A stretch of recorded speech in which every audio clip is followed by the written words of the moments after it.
Petition, the Honorable Nancy Retsinas presiding. Thank you. Let's everybody be seated. We are on the record. Appreciate everybody's quiet and concerted attention to the court proceedings. Also appreciate everybody who has a hat on. Please take your hat off. We are in a courtroom on the record with this proceeding. I'm opening up my computer. Give me one moment. Hey, Judge, I used to clean this building, so I know everything around it, but does Gonzaga still work upstairs? So we are initiating an official court proceeding, so it would not be appropriate to address the court on a personal basis. I do see there are quite a number of individuals in the courtroom. Would ask everybody to please maintain your silence. Your role in this hearing is as an observer, not as a participant. Everybody understand that? Yes. All right. So I'm not able to answer personal questions or engage in any communication in that regard. Okay? All right. So I do want to make sure I get connected to the Zoom call. My understanding is that the AAG is appearing via Zoom. So give me a moment to do that.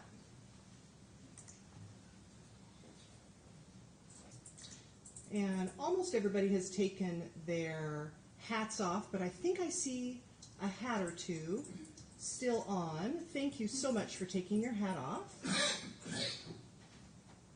All right.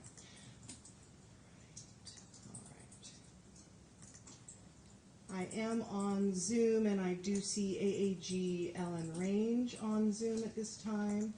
Next thing I'm doing is pulling up my notes on my computer so that I can refer to them and also take notes during oral argument. All right, so hang tight there.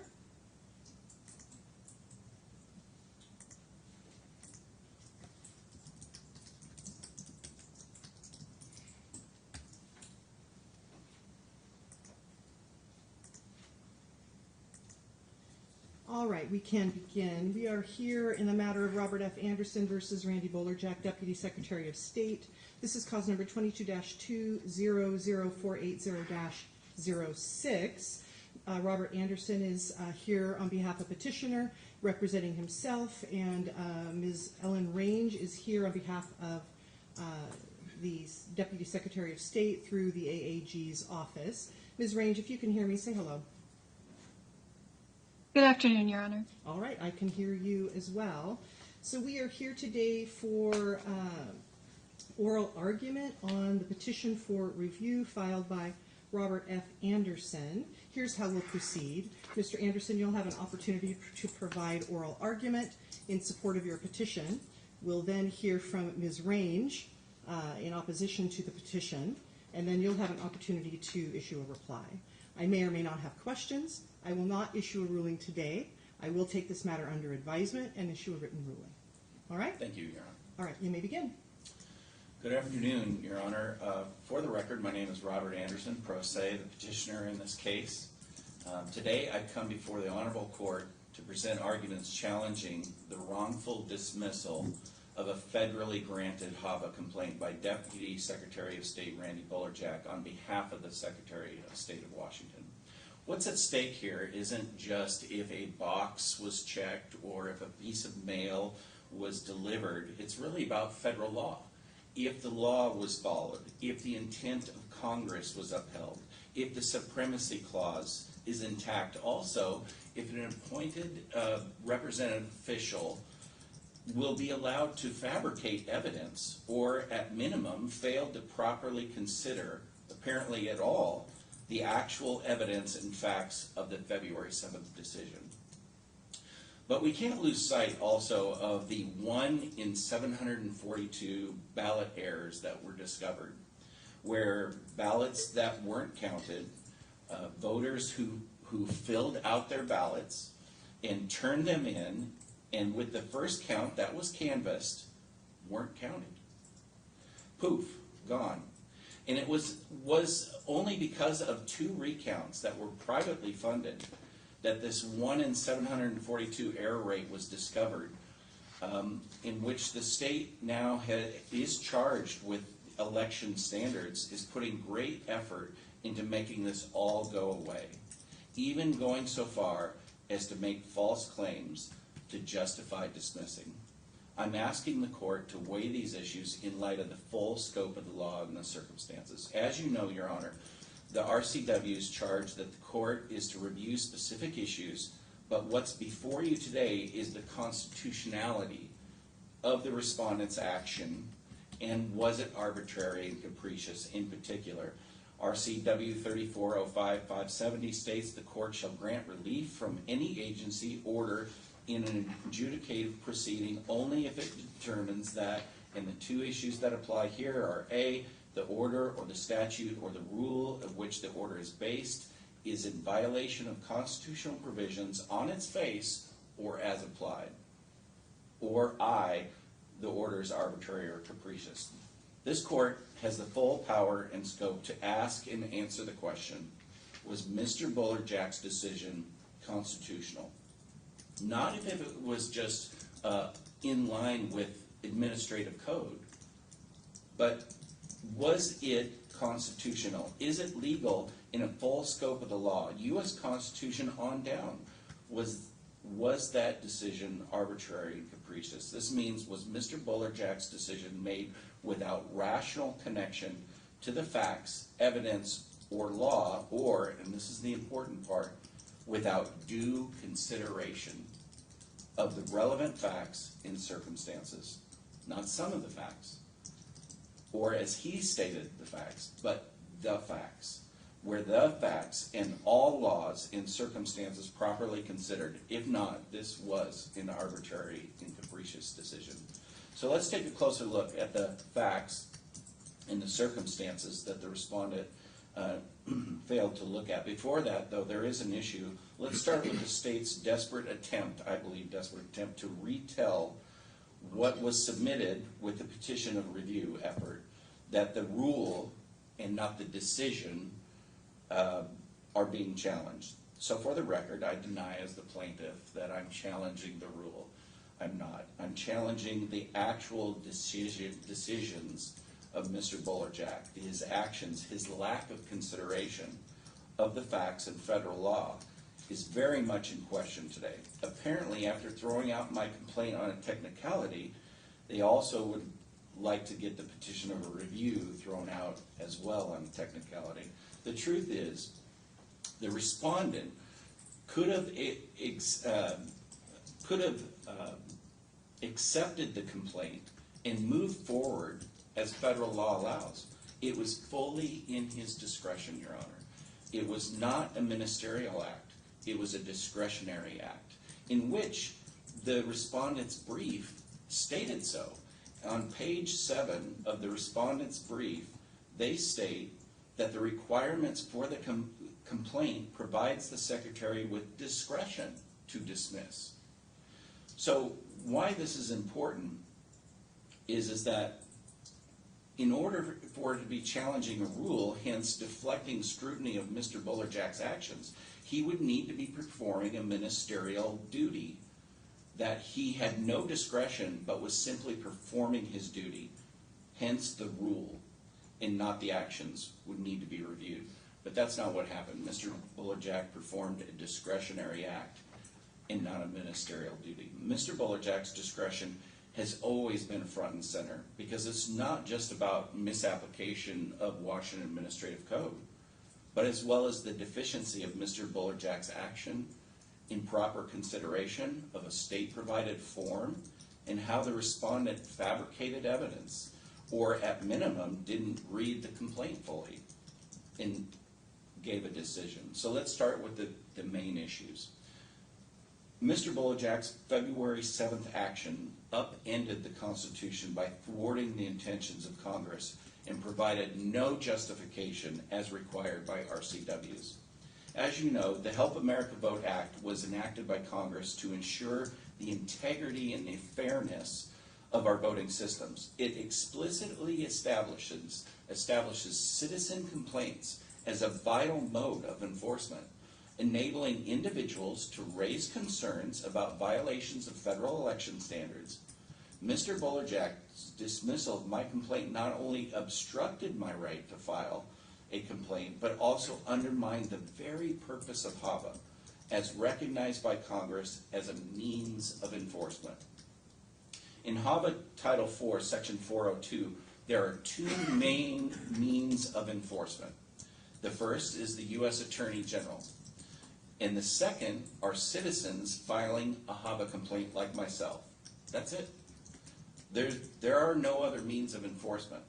Section 402 of HAVA establishes an explicit and unambiguous framework for addressing complaints related to federal elections. My complaint meets all essential elements specified by federal law, including being written, sworn under oath, and alleging violations of Title III of HAVA. The federal law does not place any additional burdens or requirements on complainants beyond those explicitly outlined in HAVA as stated in HAVA Title IV, Section 402(2)(c). Clearly, simplicity is a means of citizen engagement.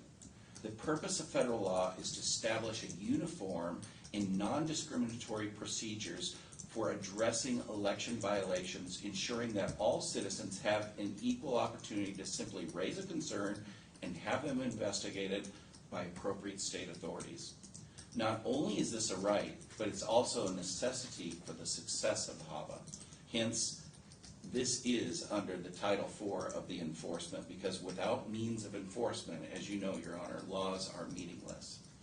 The agency record demonstrates that my complaints satisfy all federal requirements and are detailed, unambiguous. So Mr. Bolerjack's application of Washington Administrative Code was misapplied and violated the Supremacy Clause of the Constitution by denying my right to file a HAVA complaint. Ultimately, dismissing complaints cannot be interpreted as complimentary to the intentions of Congress. But that's exactly what happened with Mr. Bolerjack's decision. The question I have is, did he even consider this? Mr. Bolerjack gave zero indication in his explanation, in his decision of letter. He indicated that he considered the Washington Administrative Code, but the facts show that Mr. Bolerjack, the Deputy Secretary of State, didn't consider the full aspects and the most critical one, that this wasn't some administrative complaint just born out of administrative code. This was a complaint born out of federal law. And did he honor that?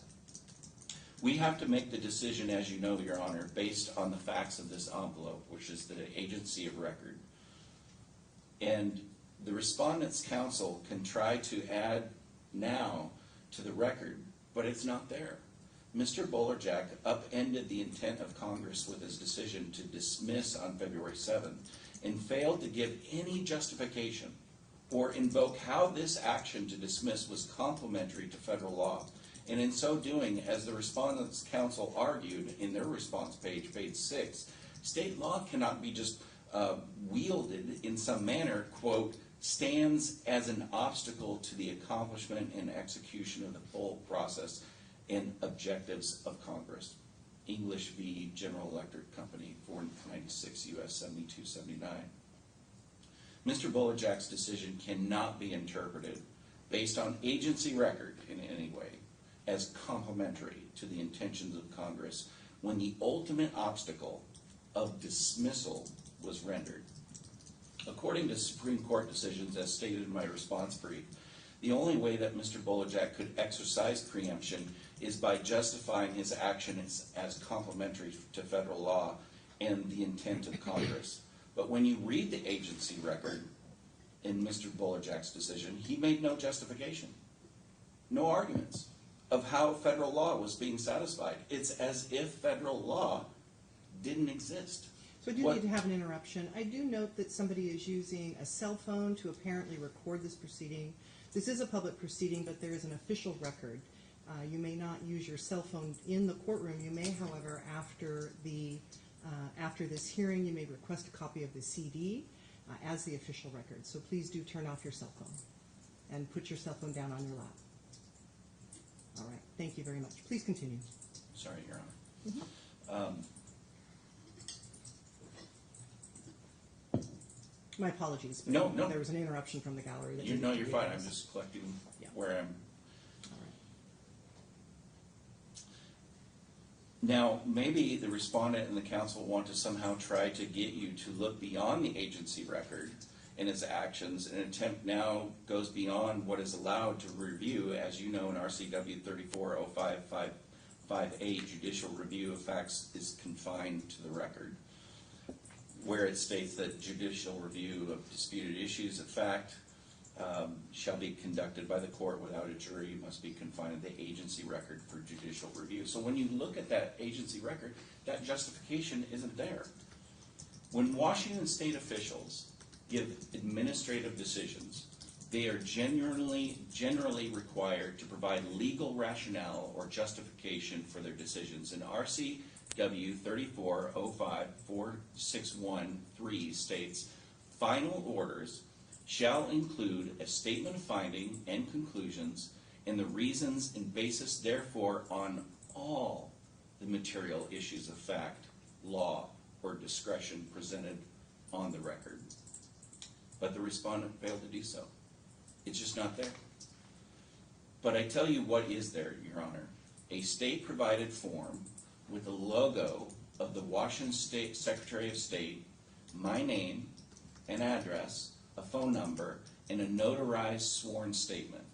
A letter from not just some state employee, but the power and authority of the Secretary of State himself, the one in charge of making sure all state records are properly in order, signed and stated evidence in a decision that doesn't exist. By dismissing my complaint, the respondent obstructed me from exercising my constitutionally granted rights to process a HAVA complaint. Just as HAVA guarantees voting protections, Your Honor, HAVA also guarantees that citizens can file complaints to protect the integrity of voting systems. In support of this argument, the court must consider the Supreme Court's decision of GADE, Director, Illinois Environmental Protection Agency v. National Solid Waste Management Association 505 U.S. 88, where Justice O'Connor quoted the threshold argument from Judge Easterbrook's opinion that, quote, the question whether certain state action is preempted by federal law is one of congressional intent, unquote. And quote, the purpose of Congress is the ultimate touchstone. Elias Chalmers Court v. Lewick, 471 U.S. 202-208. To discern, quote, to discern Congress' intent, we examine the explicit statutory language in the structure and purpose of the statute. Ingersoll Rand Company v. McClendon, 498 U.S. 133-138. In HAVA, Congress endeavored that enforcement would begin directly with everyday citizens of the states by initiating complaints for state officials and then conduct fair hearings to determine the merits, complaints, and seek remedies to ensure compliance and confidence in our election systems. Mr. Bolerjack's decision cannot be interpreted as complementary to the intentions of Congress. What other facts do we need to look at that Mr. Bolerjack failed to consider? The next thing would be that Mr. Bolerjack failed to consider a flawed state-provided form. Your Honor, I followed the instructions provided by the state-provided form of the letter. I know that in counsel's response, they indicated that I somehow just believed that federal law was good enough, almost like I intentionally left that out. That's not true. I followed the instructions provided by the state-provided form. It is unreasonable to penalize me for not going beyond the requested information. The form lacked specific instructions to send a copy to the respondent. And as an average citizen, I relied on information provided by the state. The dismissal based on the deficiency is arbitrary and unjust. The form with the Secretary of State's logo on it, as you have in the agency record, asked for my name, which I provided. It asked for my phone number, which I provided. And everything else that it asked for, I provided. it didn't even cross my mind that the form would leave out something that would disqualify my complaint. It said to attach my complaint if there wasn't enough room, which I did. It asked to be notarized, which I did. The respondent, Mr. Bolerjack, failed to consider that the state-provided form was flawed. Citizens should have the confidence that if you correctly fill out the state-provided form, it should be adequate for accomplishing the goal. It is not reasonable or rational from a legal perspective to expect a petitioner to go beyond the requested information in the form that the state created for receiving HAVA complaints. The absence of the specific instruction to send a copy to the respondent should not be interpreted as a failure by myself, but by the Secretary of State's failure and Mr. Bolerjack's for not considering this circumstance in this decision. As a result, this was arbitrary. It lacks reasonable connection between the facts presented and the decision made. Another circumstance that Mr. Bolerjack did not consider is the proportionality of this, Your Honor, in which no harm was done to any party by not sending a copy of a receipt or sending a copy to the auditor. Zero. Mr. Bolerjack's dismissal was disproportionate because the purpose of sending a copy is typically to necessitate immediate action from the respondent. Yet no immediate action was required by the auditor. It was, in the purest sense, a courtesy copy. Only after the Secretary of State's office accept the complaint would there be actions that could be either like bundling the complaints or seeking out remedy with, but there was no action at all that the county auditor was denied. And the state has argued, and that I concur, that it was an action that was totally in his domain and discretion as Secretary of State. Mr. Bolerjack had to know, he had to have known that this was a disproportionate decision that he was making, yet he did it anyways. And proportionality is a fundamental principle in our judicial system. And Mr. Bolerjack's dismissal of that complaint based on that lack of copy is disproportionate and unreasonable.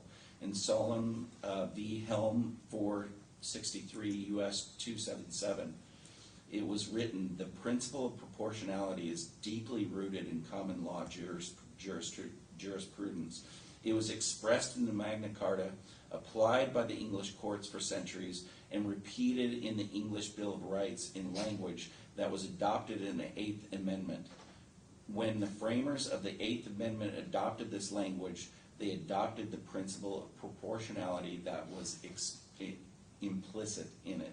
Your Honor, the respondent's decision was terribly disproportionate, not only with my complaint by terminating it, but possibly because of the hundreds of voters in Clark County who may be left disenfranchised, as were the 16 voters before the recounts performed in 2022. Your Honor, it seems clear that Mr. Bolerjack failed to even consider the proportionality of his decision.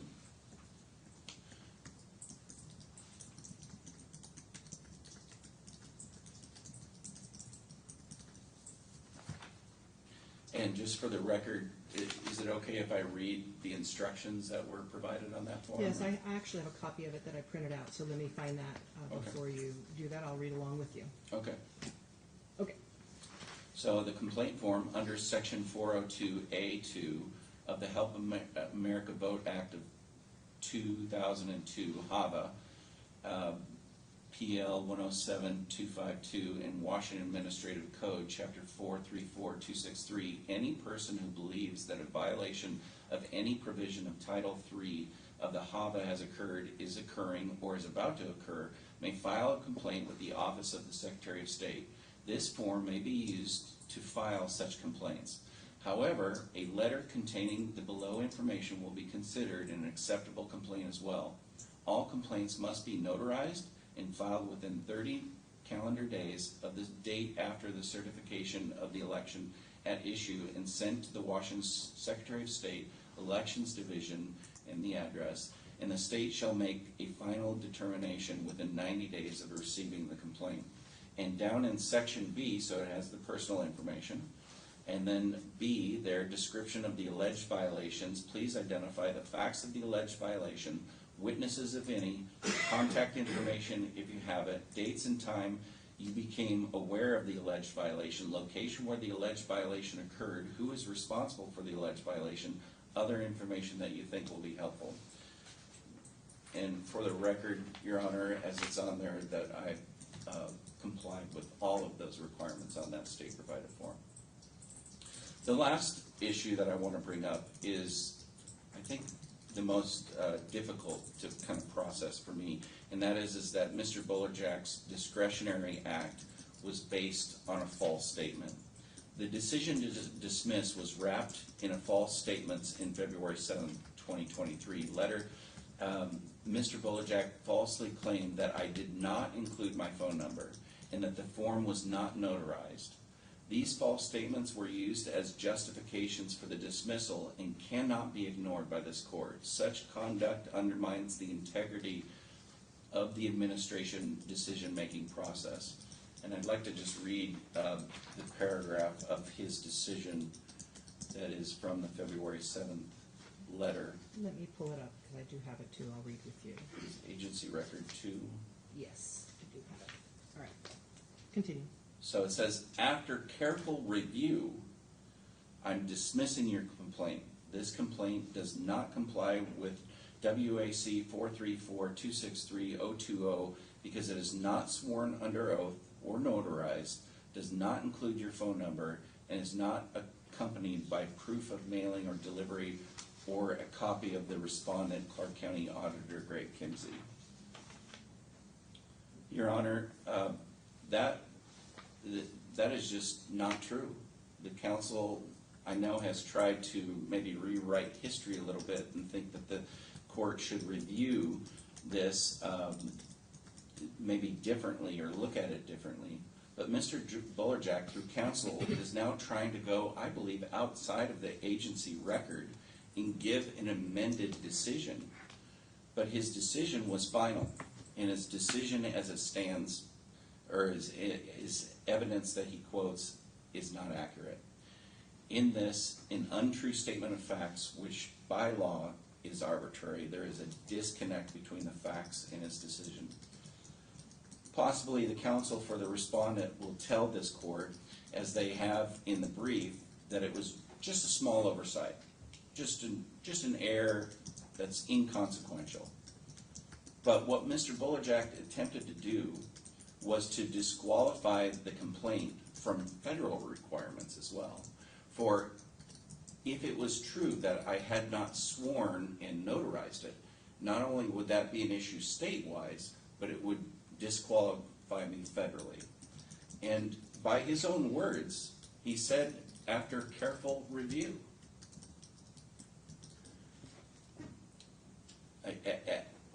At the most, it was an intentional act. At minimum, Your Honor, it's that he improperly considered. Even just reading the actual complaint in the form. In conclusion, it's clear from federal law that the Secretary of State is supposed to be, to use a sports analogy, a catcher of some sort of complaints for the HAVA on behalf of the Congress. Yet Mr. Bolerjack acted as a goalie and decided that he would prevent complaints from being accepted, so much so that he invented evidence to dismiss and stated it in an agency record in broad daylight. What's at stake here, Your Honor, is hundreds of ballots. Not only this decision, but really will ballots that weren't counted, will that issue be remedied? Not only in the last elections, but in elections to come, where voters have been possibly disenfranchised. People like you and me who got ballots, filled them out, dropped them off, and they just weren't counted. That's what's at stake, Your Honor.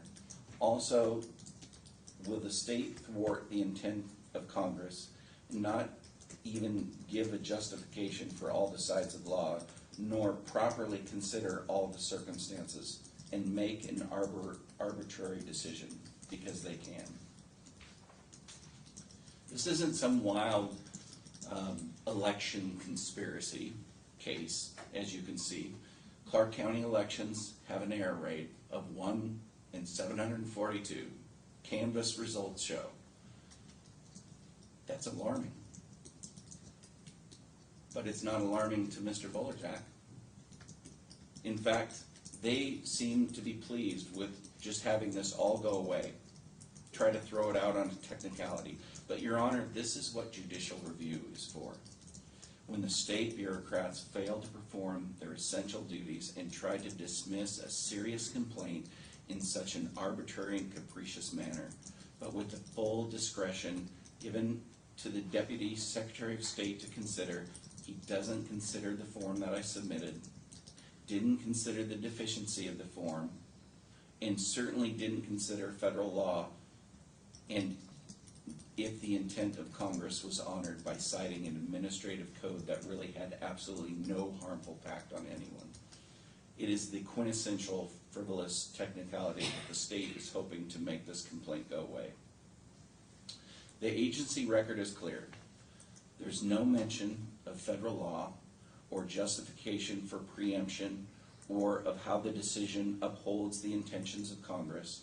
Not only is a federal requirement, but a state requirement as well, RCW 3405-4613, where the respondent was required to do so. What is in the agency record is a flawed state-issued form. It's a disproportionate outcome, but even more so, the false statements claimed by Mr. Bolerjack. When you put all of these facts and circumstances together, it's clear that Mr. Bolerjack possibly didn't read my complaint, let alone properly consider the HAVA complaint filed and dismissed it. In conclusion, Your Honor, I respectfully implore the Honorable Court to set aside the agency action in this matter, pursuant of RCW 3405-5741, determining that Mr. Bolerjack's decision, as reflected in the agency record, is unconstitutional, arbitrary, and capricious. And pursuant to RCW 3405-574, the court shall set out in findings and conclusions as appropriate each violation or error by the agency, in which I've laid out these 4 errors. Mr. Bolerjack's February 7th action upended the Constitution by thwarting the intentions of Congress and provided no justification as required by RCW. Number 2, Mr. Bolerjack failed to consider a flawed state-provided form. Number 3, Mr. Bolerjack issued a disproportional decision because no harm occurred to the auditor. And number 4, Mr. Bolerjack's discretionary act was based on a false statement. Thank you, Your Honor, for your attention, and I'm prepared to answer any questions if you have any. All right, thank you, Mr. Anderson. I appreciate your well-organized argument. It was able to provide me with more clarity as to your position on this, so I do appreciate that. Thank you. I believe there was something in the record. I didn't note whether this was in the record from you, Mr. Anderson, or from the state, indicating where the form was obtained from. Apparently it was obtained from a website in King County. I believe, Your Honor, that I obtained it, that Clark County didn't have any, one, and so you indicated that. Yeah, I started looking and I found one in King County, in which it was provided by the King County Elections Department website. Okay. I believe it's in the brief, the web address. Okay. All right, so it was in your brief, and I'm looking at WAC, the WAC 434-263-020 sub 5. It appears that the administrative rule doesn't require the state to provide a form, but does indicate that if a form is provided, Yes. it shall be provided in all languages as required by the Department of Justice. That's the only place that I can see reference to a form. If I'm missing something in my review, are you aware of another? I just want to check in with you, and I'll check in with AAG range as well. you aware of another provision that identifies what must be contained in a form if one is provided, or obligates the state to provide a certain type of form? Yeah, I could not, Your Honor. I did look. I do believe that provision that you just cited there, I do believe that shows that the state or law is concerned about the quality of forms that are provided, and so that the state, I'm hoping, would take responsibility, understanding that if forms are provided, especially with the language that was provided, that the accuracy would be as well. All right. And then I'm looking again at the same provision that indicates that any person who believes there's been a violation, and I'm paraphrasing, and then it identifies 4 requirements that all complaints must contain. First, it must be in writing, sworn under oath, signed and notarized. It indicates a form is optional if the writing contains these required elements. The first being the complainant's name, telephone number, and mailing address, which was provided. The second was a clear and concise description of the alleged violation, which was attached in letter form to your complaint. That is detailed enough to let both the respondent and the secretary know what the complaint is about, which there's no contention that wasn't there. I don't know whether the state would indicate that they aren't addressing that or not, but that isn't in the record before me. And then be filed with the secretary, which was done, with proof of mailing or delivery of a copy to each respondent no later than 30 days after the certification of the election at issue. So my question really focuses in on that last requirement that indicates right in 434-263-020 that a proof of mailing or delivery of a copy to each respondent would be required. I wanted to define for myself what a respondent was, so I took a look at the definition sections, and a respondent is defined as any state or local election official whose actions are asserted in a complaint under this chapter to be in violation of Title III. So help me connect some dots with regard to the kind of foundational requirements in order to set a complaint within proper authority. You, in theory, could interpret this statute as requiring these things to be done in order for the state to have authority to review it. So help me connect dots there as to why that isn't required by you, irrespective of the optional form that you chose to use. So what you're asking me is why I didn't comply to that? Or? That would be the simpler way to have stated it, yeah. Well, I wasn't aware of that. I was aware of the HAVA laws, which I read. Okay. And then as I researched and found this form, and I was under the impression that this would be adequate for it. But also, in retrospect, as I looked at this, I also, I'm not so sure I would have known who the respondent was at the time, in the sense of, was it the elections department official? Was it the auditor? Was it or some other maybe mid-level state person that was in charge of it? So I think that you bring up an excellent point of saying, who is the respondent? And I think that there's question there of who actually is the official respondent to it. Well, it does, WAC 434263010 does define respondent. I read that into the record. And it is, as I look at the complaint form, the language used under B5 is who is responsible for the alleged violation, and you've identified Greg Kimsey. The word respondent isn't identified there. Correct. And I do see that. Yeah. But what I hear you saying is that you didn't think to read the Administrative Code, Chapter 434263, although it's set forth in the form right after it identifies HAVA. It also identifies the state WAC. You didn't think to read that. You read the federal law and relied on this form you found on the King County website, I think is the kind of substance of your response, and then you weren't really sure who the respondent would be. That's what you're indicating? Correct. Okay. On that. All right. And since it did state in, it not only stated the 402 section, but also stated the Washington Administrative Code section, I believe that this form satisfied all WAC requirements. So, so you believe that on the face of the form, the statutory or rulemaking requirements were met, and that it wouldn't have required you to dig deeper into reading the actual Correct. Provisions of the administrative code. Correct. Do I understand that? Yes. Okay. All right. Thank you. I appreciate that. So AAG Range, I'll give you an opportunity to provide a response and argument.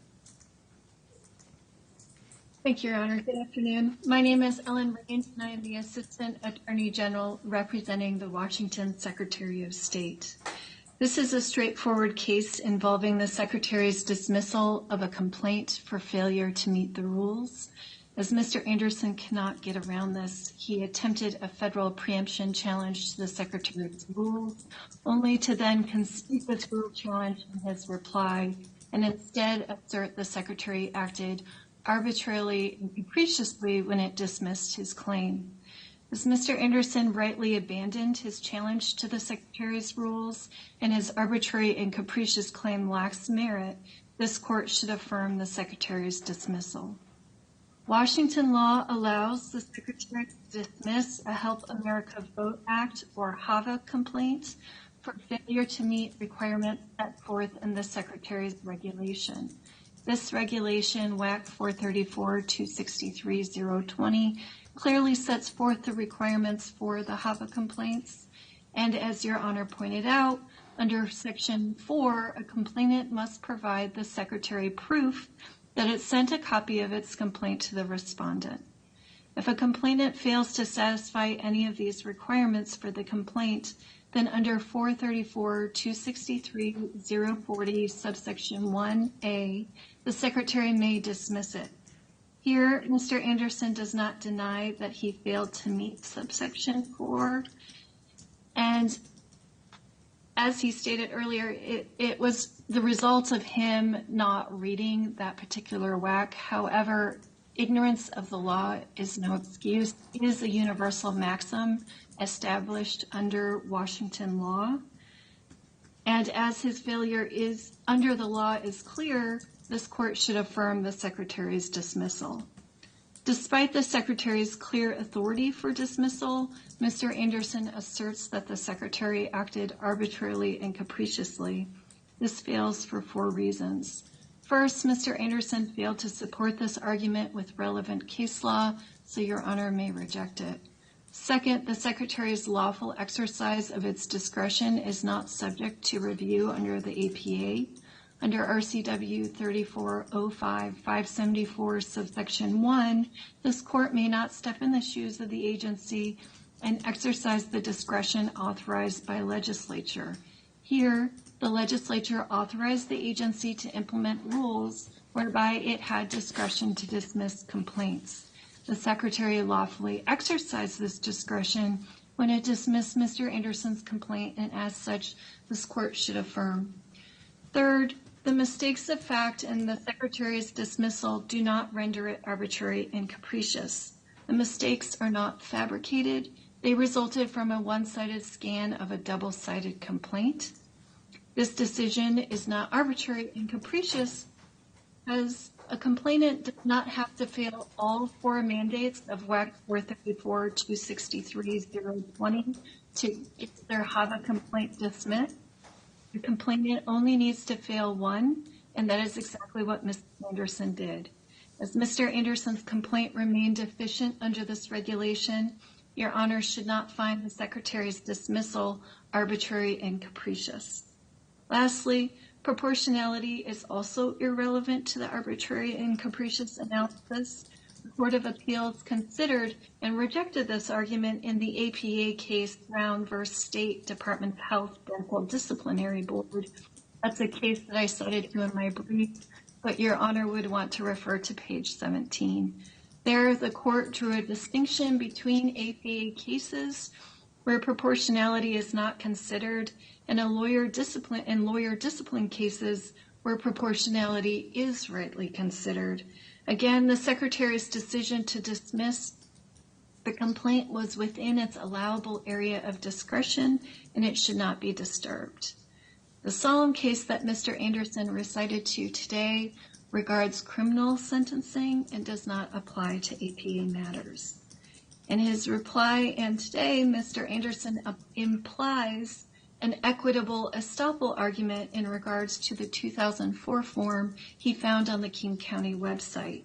However, he again did not properly raise this argument in his opening brief or cite to legal authority in his reply.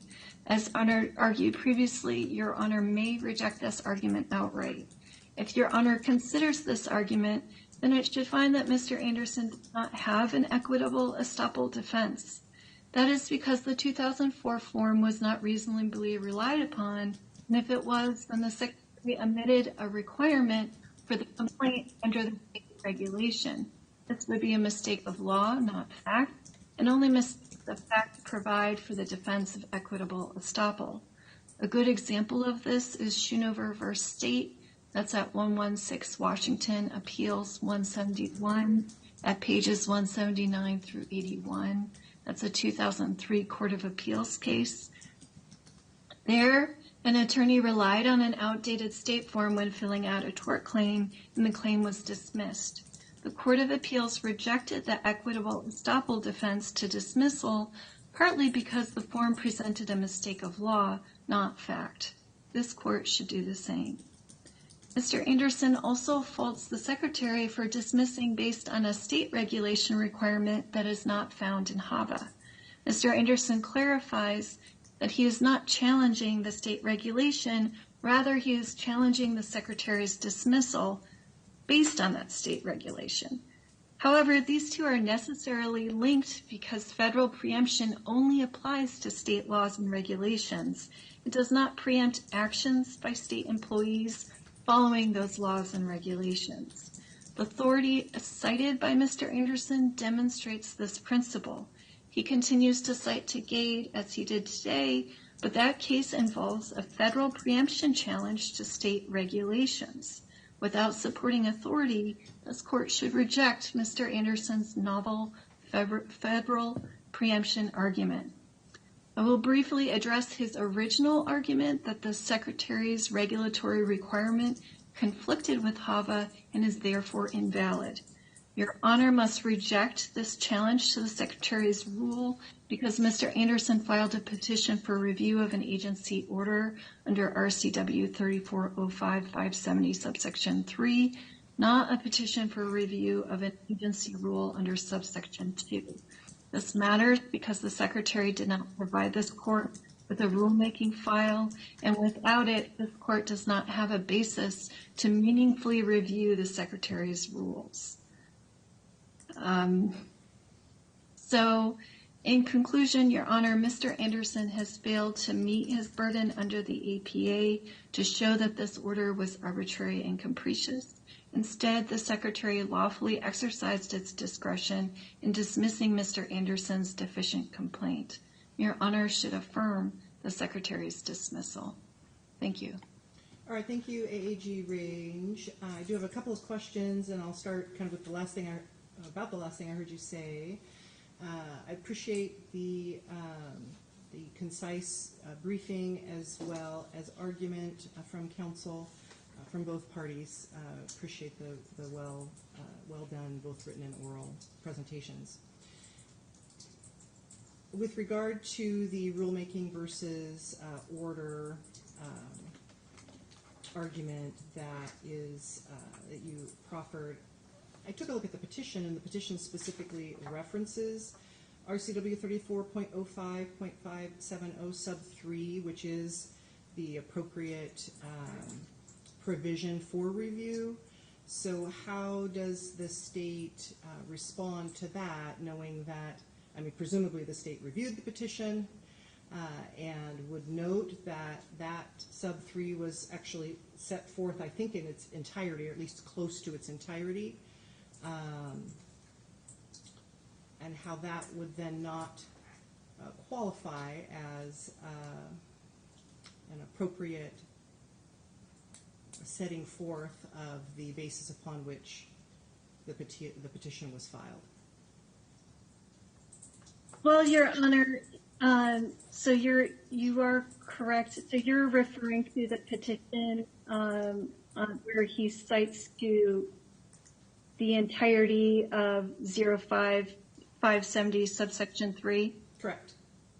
And it's where he cites to, let's see, subsection A. Is that correct, Your Honor? So I believe I'll pull up, this is in my review, and I didn't print this, I just reviewed it online. So let me pull up the case file electronically for a moment here.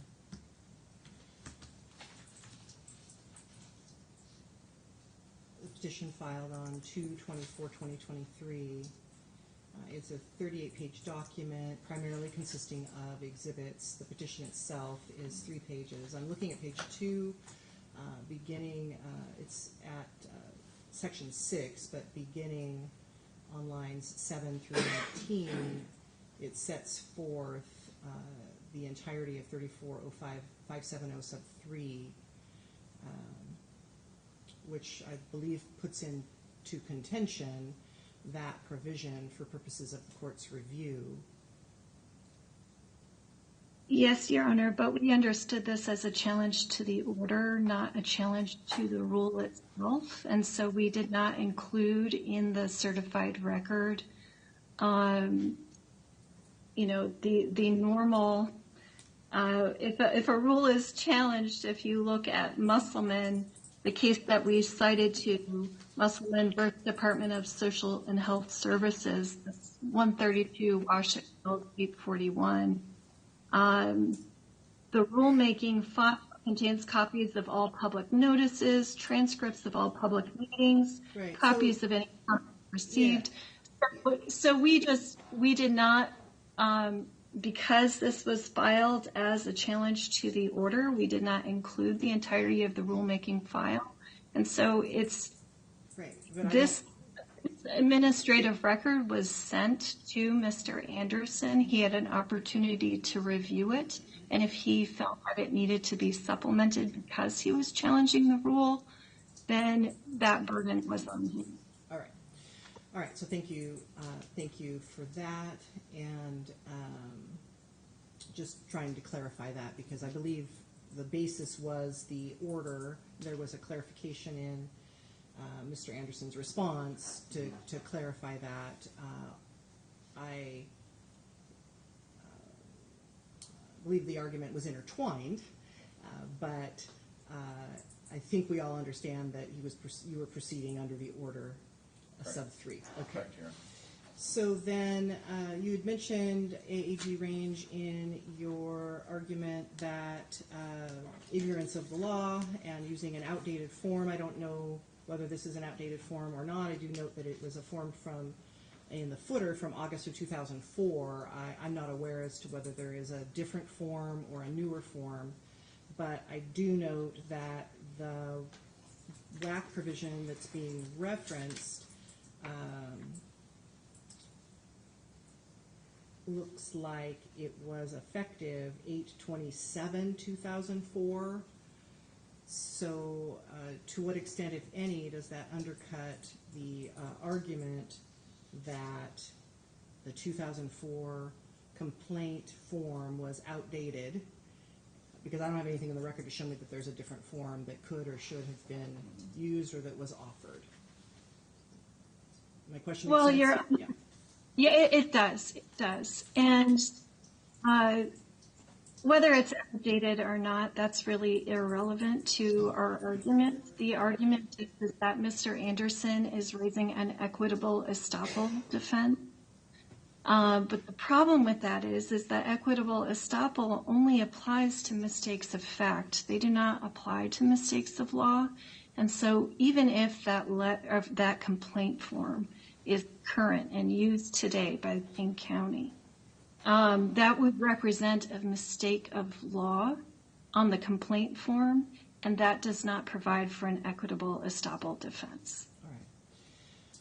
All right, then. So then finally, just a couple of questions that I think relate to Mr. Anderson's initial argument. How is the state harmed by the complaint or not dismissing the complaint? And likewise, how are the local election officials harmed if they are? Mr. Anderson indicated there was no harm to either the state or the local election official by not complying with the WAC provision and providing a copy to the local election official. So my question to the state is, does that matter? I understand the proportionality argument, but does that matter, and is there a harm to the local election official by reason of him not receiving a copy of the complaint? Yes, Your Honor, the policy reason behind that, the local official needs to get notice that there is this HAVA complaint allegation raised against it. And Mr. Anderson's HAVA complaint, he said who was responsible for the alleged violation. That was Mr. Greg Kimsey. And so under our state regulations, it is necessary to provide that notice to the auditors so they have an opportunity to prepare an adequate notice to prepare a response. So if I understand you correctly, you would have expected that the local auditor's office would have wanted to prepare a response, and their inability to do that by virtue of the fact that they weren't notified harms the local election official. That's what I'm hearing you say. Yes, Your Honor. Yes, Your Honor. All right, thank you. Appreciate you taking the time to answer those questions. And Mr. Anderson, you have an opportunity for a reply. Yes, thank you, Your Honor. I just would like to make it known to the record that the agency record that I received, so one of the issues that the state has implied is that it was just improperly scanned, as if two-sided copies threw the state off guard here. When I would like to make note that the agency record that I received from the Attorney General is double-sided. So I don't believe that that's an adequate explanation, as if double-sided copies are a surprise. Regarding your last question there, when you asked about if there was no harm or what harm was posed to the county, I believe I heard the state just say in informational that they did not receive information on this. From a procedural perspective, from a what's laid out in state law for WACs is that there was no response required at the time. That, as the state has argued, it was fully in their discretion. So we have to think about the timeline of this. The February 7th decision was really what's at stake. There was no legal avenues for the auditor to make any kind of response. There was no requirements. There was not. It was in the sole discretion, as the state has argued themselves. It was the sole discretion of Mr. Bolerjack at the time.